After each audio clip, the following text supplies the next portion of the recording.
एक बार की बात है, एक गांव में एक लड़का रहता था। उसका नाम सूरज था। उसका मन पढ़ाई लिखाई में नहीं लगता था। वह जब भी किताब निकाल कर पढ़ने बैठता तो उसका मन पढ़ाई में नहीं लगता। किताब खोलते ही उसे बाहर जाकर अपने दोस्तों के साथ मस्ती करने का मन करता था।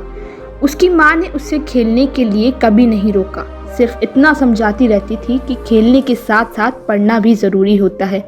पर सूरज अपनी माँ की बात को कभी नहीं मानता था।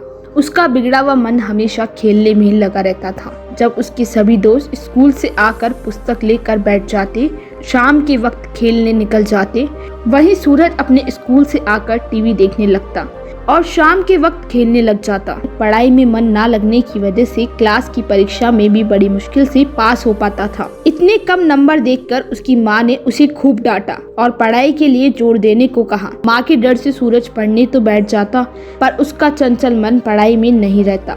एक शाम उसकी माँ ने उसे बताया कि धोबी अभी तक स्कूल की यूनिफॉर्म लेकर नहीं आया और अगर धोबी नहीं आया तो अगले दिन वह स्कूल नहीं जा पाएगा।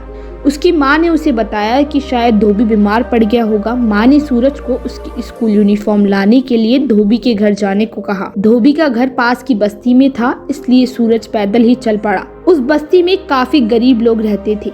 उस बस्ती में बहुत से लोगों के घर बिजली नहीं थी, लेकिन सड़क पर बिजली के खंभे लगे हुए थे जो चारों तरफ रोशनी फैला रहे थे।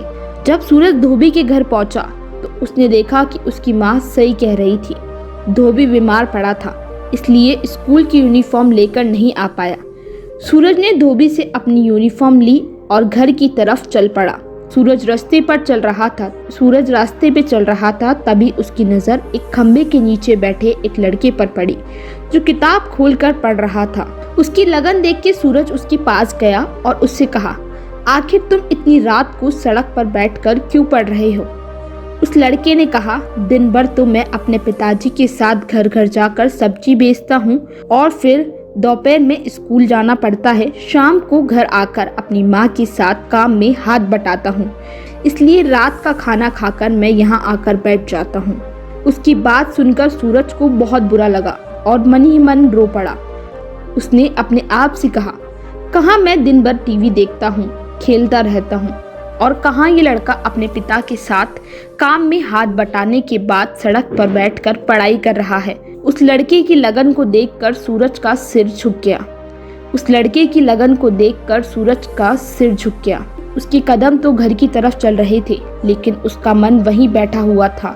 घर पहुंचने तक उसने ये निर्णय लिया कि आज से वह भी पूरी तरह से पढ़ाई करने लगेगा। सूरज के इस फैसले ने मानो उसको पूरी तरह से बदल दिया। सूरज सिर्फ पास ही नहीं हुआ, बल्कि उसने हर परीक्षा में टॉप किया। इस कहानी से हमें बहुत कुछ सीख मिलती है। अगर आप अपने मन में कुछ ठान ले तो उसे पूरा करने से आपको कोई नहीं रोक सकता।